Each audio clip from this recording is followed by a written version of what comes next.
Friends, welcome back to Genius Teaching. Today in this video we will start a new chapter, weight, volume and density. Let's start. You can measure the amount of any material in two ways. हम किसी भी material के amount को measure करते हैं तो उसको दो तरीके से करते हैं. First by its volume, second by its weight. When you buy milk or petrol, you measure its volume in liter. जब हम कोई लिक्विड जैसे मिल्क और पेट्रोल हो गया उसको मेज़र करते हैं तो उसके वॉल्यूम को हम लीटर में मेज़र करते हैं. Thus, you buy these by measuring how much space और वॉल्यूम they occupy. हम ऐसे मेज़र करते हैं कि वो कितना स्थान घेरता है, कितना उसका वॉल्यूम है. But when you buy rice and potatoes, जब हम राइस और पोटैटोज़ बाय करते हैं तो हम इसके वेट को किलोग्राम में मेज़र करते हैं. You buy these by measuring how heavy they are, तब हम ये देखते हैं कि वो कितना भारी है. That is by their weight, उसके वेट से ही हम उसको मेज़र करते हैं. What is the relationship between the volume and weight of a substance? अब हम देखते हैं कि वॉल्यूम और वेट में क्या रिलेशनशिप है, उसके बारे में हम देखते हैं. When the volume of a substance increase, its weight also increase. जब किसी चीज़ की वॉल्यूम जो इंक्रीज़ होता है तब इसका वेट भी इंक्रीज़ होता है. The more the weight of the rice you buy, the greater will be its volume. यदि राइस का वेट हम ज़्यादा कर दें तो उसका वॉल्यूम भी क्या है, ज़्यादा होगा. But suppose you buy the same weight of cotton wool and rice. पर जब हम सेम वेट की कॉटन वूल और राइस को बाय करते हैं तो उसमें से वॉल्यूम किसका ज़्यादा होगा, the cotton wool. Cotton wool का ही वॉल्यूम ज़्यादा होगा. The cotton wool is lighter than rice. Cotton wool क्या है, राइस से ज़्यादा लाइटर होता है, इसलिए उसका वॉल्यूम ज़्यादा होता है. So different materials have different volumes for the same weight. इसलिए जो डिफरेंट मटेरियल्स होते हैं उनका वॉल्यूम भी सेम वेट में डिफरेंट होता है. If we take equal volumes of rice and cotton wool, अब हम इक्वल वॉल्यूम ले लें राइस और कॉटन वूल का, तो इसमें से कौन सा हैवी होगा. Obviously the rice will be the heavier, rice heavy होगा. So equal volume of different materials have different weight. To compare the weights of the same volume of different materials, we find their density. हम wait के compare करने के लिए same volume को different materials में हमें density को पता करना होगा. The density of a substance actually tells us how closely the molecule in a substance are packed. Density actually हमें यह बताती है कि मॉलिक्यूल है जो उस सब्सटेंस में कितने क्लोजली हैं. Density is defined as the weight of unit volume of a substance. Density is equal to weight upon volume. Density जो है वेट अपॉन वॉल्यूम होती है, इन दोनों का जो डिवाइड होता है वो डेंसिटी होता है. The greater the density of a substance की डेंसिटी जितनी ज़्यादा होगी वो उतना ही हैवी होगा और मॉलिक्यूल उसके उतने ही ज़्यादा क्लोजली पैक्ड होंगी. Rice has greater density than cotton wool. जो राइस की डेंसिटी है वो कॉटन वूल से ज़्यादा होती है. Next we talk about floating and sinking. A log of wood floats in water. Would की जो लॉग है वो वाटर में फ्लोट्स करती है. But a small stone sinks, but एक छोटा सा स्टोन है वो डूब जाता है. It is not the size or the weight of the object that decides if an object floats or sink in a liquid. यह किसी भी ऑब्जेक्ट का साइज या उसका वेट डिसाइड नहीं करता कि वो लिक्विड में डूबेगा या तैरेगा। इट इज़ द डेंसिटी, यह डेंसिटी तय करती है कि वो फ्लोटिंग होगा या सिंकिंग होगा। If the object is denser than water it sinks in water, जब कोई ऑब्जेक्ट वाटर से ज़्यादा डेंसर है तो वो वाटर में डूब जाता है। If the lens denser than water it floats, जब उसकी डेंसिटी कम होती है वाटर से तब वो क्या है, तैरने लगता है। The density of water is 1 kg per litre, जो वाटर की डेंसिटी है 1 लीटर में 1 kg होती है। This means 1 litre of water weighs 1 kg, 1 litre जो वाटर है उसका वेट 1 kg होता है। The density of wood, cotton, wool and wax are less than 1 kg per litre, जो वुड की, कॉटन, वूल की और वैक्स की जो डेंसिटी है वो पर लीटर 1 kg से कम होती है, इसलिए वो सब्सटेंस के वाटर के ऊपर फ्लोट करते रहते हैं। The density of aluminium and iron are greater than 1 kg per litre, जो एल्यूमिनियम और आयरन की डेंसिटी है वो पर लीटर में 1 kg से ज़्यादा होती है, इसलिए वो क्या है, पानी में डूब जाते हैं। Next we will talk about the Archimedes principle. You have seen that iron is denser than water, हमने देखा कि जो आयरन है वो वाटर से ज़्यादा डेंसर है। So a piece of iron sinks in water, इसलिए आयरन का कोई भी पीस है, कोई भी टुकड़ा है वो वाटर में डूब जाता है। Then why does a huge ship made of iron float in water, फिर जो इतने बड़े बड़े शिप होते हैं जो आयरन के बने होते हैं वो पानी में कैसे तैरते हैं। Let's see why this happens, आओ हम देखते हैं कि ये कैसे होता है। Take a piece of wood, एक वुड का टुकड़ा लेते हैं। Drop it in a bucket half full of water, आधी बड़ी हुई बकेट में हम उसको ड्रॉप करते हैं। The wood will float, would क्या है, फ्लोट करने लगेगी। Push the wood down into the water with your hand, इस लकड़ी के टुकड़े को हम अपने हाथों से नीचे की ओर पुश करते हैं। Do you feel a force pushing your hand upward, अब आप क्या फील करते हो, कोई फोर्स जो आपके हाथ को ऊपर की ओर पुश करता हो। Take your hand off the piece of wood, अब अपना हाथ उस वुड के पीस से हटा लो। डज इट कम बैक, यदि ये वापस आ जाता है। This shows that a force acts on a wood in the upward direction when it is pushed into the water, यह शो करता है कि हम जब वुड के टुकड़े को नीचे धकेलते हैं, पुश करते हैं, तो कोई एक फोर्स है जो ऊपर की ओर लगता है। इस फोर्स को अपथ्रस्ट फोर्स या बायोएंट फोर्स बोलते हैं।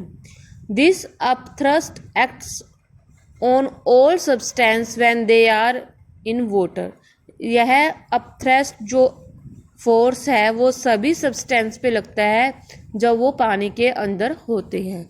The effect of this is that all substance weight less in water, यह शो करता है कि उस सब्सटेंस का वेट जो है वाटर से कम होता है, कम हो जाता है वाटर में, कोई भी सब्सटेंस का वेट वाटर में कम हो जाता है। Take a brick in your hand, अब एक ईंट लेते हैं हाथ में। Gently dip your hand in water until the entire bricks is under water, अब उस हाथ में ब्रिक को लेके हम पानी के अंदर डालते हैं जब तक कि वो पूरी तरीके से डूब नहीं जाती। Do you feel that the brick is now lighter, क्या हम फील करते हैं कि ब्रिक अब हल्की हो गई है।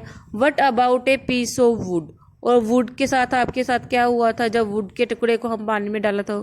How much does it weight under water, अब इस पानी के अंदर इसका वेट कितना रह गया है। Its weight under water is 0, would के टुकड़े का जो वेट है पानी के अंदर 0 होता है। That's why it floats on water, इसलिए वो पानी के अंदर तैरता है। When you put the brick in water, जब हम ईंट के टुकड़े को पानी में डालते हैं, the level of water in the bucket goes up, bucket में जो पानी होता है उसका लेवल ज़्यादा हो जाता है। This is because the brick displace water to make space for itself. ये इसलिए होता है कि ब्रिक वाटर को डिस्प्लेस कर देती है और अपना स्थान बनाती है। If an object sinks in water it displace water equal to its own volume. यदि हम कोई भी ऑब्जेक्ट्स को वाटर में डुबोते हैं तो ये वाटर को डिस्प्लेस कर देती है, उतना ही डिस्प्लेस करती है जितना उसका वॉल्यूम होता है। If it floats in the water it displace less water. यदि ये पानी के अंदर कोई ऑब्जेक्ट तैरता है तो डिस्प्लेस कम होता है, यदि वो डूब जाता है तो उसका डिस्प्लेस ज़्यादा होता है। Archimedes was a Greek scientist who studied upthrust and displacement. Archimedes जो साइंटिस्ट है ग्रीक का, उसने अपथ्रस्ट और डिस्प्लेसमेंट पे स्टडी की थी। He found that upthrust is equal to the weight of water displaced by an object. उसने पाया कि जो अपथ्रस्ट है वो वाटर के वेट के इक्वल होता है जो वो ऑब्जेक्ट डिस्प्लेस करता है। This is known as Archimedes principle. इस प्रिंसिपल को आर्किमिडीज के प्रिंसिपल के नाम से भी जाना जाता है। Suppose a brick and a piece of wood both of volume 1 litre are immersed completely in water.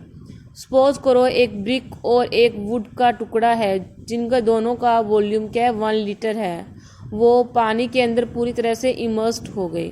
The brick weight 2 kg while the wood weight 0.8 kg।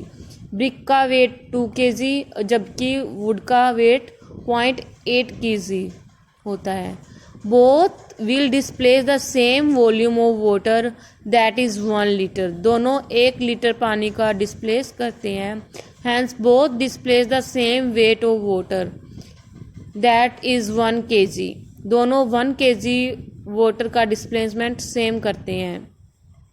So bye Archimedes principle, Archimedes principle के जैसे the upthrust on both will be the same. दोनों के ऊपर upthrust जो होगा वो same होगा। That is equal to the weight of 1 kg। इसका जो वेट होता है वो 1 kg के इक्वल होगा।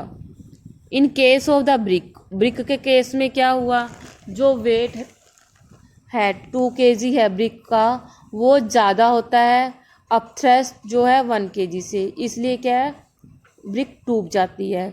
But in case of would, would के केस में होता है जो वेट वुड के पीस का वेट होता है 0.8 kg, वो अपथ्रस्ट का जो वेट है 1 kg उससे कम होता है, इसलिए वुड क्या है फ्लोट हो जाता है, वुड तैरती रहती है। So the rule of the floating and sinking according to the Archimedes principle are, if the weight of an object is more than the upthrust the object sinks in water। यदि object का wait है upthrust से ज़्यादा है तो वो object डूब जाता है पानी के अंदर। If the upthrust is more than the weight of an object, यदि अपथ्रस्ट का वेट ऑब्जेक्ट से ज़्यादा है तो ऑब्जेक्ट पानी के अंदर तैरता है। Y does A ship float, ship क्यों फ्लोट होती है, शिप क्यों तैरती है जबकि वो आयरन की बनी होती है।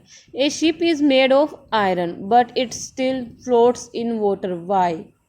This is because of its shape, इसकी शेप के कारण वो तैरती है। A ship is hollow when the ship is in water, जब शिप क्या है पानी के अंदर होती है। The entire volume of the ship including the hollow portion displace water to make space for itself. तो जो होलो पोर्शन होता है उसको इंक्लूड करके वो पानी को डिस्प्लेस कर देता है। दस the volume of the water displaced is much more than the volume of iron used in the ship. जो आयरन यूज़ की होती है शिप बनाने से, उसके वॉल्यूम से ज़्यादा वो पानी डिस्प्लेस कर देता है। So according to the Archimedes principle the upthrust is also very high more than the weight of the ship. तो अपथ्रस्ट क्या है, उसका फोर्स ज़्यादा हो जाता है शिप से, इसलिए क्या है वो शिप फ्लोट करती है पानी के अंदर। If the amount of iron used to make the ship is made into a bowl or dropped in water, it also displaces much less water than a ship. The upthrust will be much smaller than its weight and it will sink in water. Weight in water, पानी के अंदर जो water है वो क्या है? You have seen that when a brick is immersed in water, जब brick जो है पानी के अंदर पूरी तरह इमर्स्ड हो जाती है, it appears to weight less. हमें ऐसा लगता है कि उसका वेट क्या है, लेस हो गया है, कम हो गया है. You have also seen that if a brick of volume 1 litre and weight 2 kg is immersed in water and upthrust equal to the weight of 1 kg acts on its upward, so the force acting downward when the brick is immersed into water is only 1 kg compared to 2 kg when in air. So the weight of brick only 1 kg in water, so weight of an object in water is equal to weight in air minus upthrust. Or in the other words, weight of an object in water is equal to weight in air minus weight of water displaced. तो पानी के अंदर जो object का wait होता है वो wait in air, हवा में जो वेट होता है उसको अपथ्रस्ट से माइनस करने पे वो उस ऑब्जेक्ट का पानी के अंदर वेट है वो इतना आ जाता है. The weight of an object in water is called its apparent wait. जो पानी के अंदर ऑब्जेक्ट का वेट होता है उसको एपरेंट वेट बोलते हैं. Apparent weight is equal to weight in air minus weight of water displaced. जो हवा के अंदर वेट होता है उसमें से जो वाटर डिस्प्लेस्ड करने पे वेट आता है उसको माइनस करने पे जो वेट होता है वो उसको अपरेंट वेट बोलते हैं. The loss of weight of an object when immersed in water is known as the apparent loss in weight. Apparent loss in weight is equal to weight in air minus apparent weight is equal to weight of water displacement. Therefore, when an object is immersed in water, it loses weight equal to the weight of water displaced by it. इसलिए जो object का wait होता है पानी के अंदर वो अपना उतना वेट खोता है जो पानी के अंदर डिस्प्लेस किया जाता है उसके बराबर होता है. Let's have a quick recap. Different materials have different volumes for the same weight. Different materials में और डिफरेंट वॉल्यूम्स में सेम वेट के लिए डिफरेंट वॉल्यूम होता है. Equal volume of different material have different weight. Equal volume के जो different material होते हैं उनका वेट डिफरेंट होता है. The density of a substance is weight of unit volume of the substance और density is equal to weight upon volume. An object that is denser than water will sink in water. An object that is less denser than water will float in water. When an object is immersed in water, it experiences an thirst. According to the Archimedes principle, when an object is immersed in water, the upthrust is equal to the weight of the water displaced by it. If the weight of an object is greater than the upthrust, the object sinks in water. If the weight is less than the upthrust, it floats in water. The weight of an object in water is called its apparent weight. When an object is immersed in water, it loses weight equal to the weight of water displaced by it. The loss of weight of an object when immersed in water is known as the apparent loss in weight. Dear student, if you have any problem in my videos, then give me in comment box. If you want to see the more video of science, then subscribe my channel. Thank you.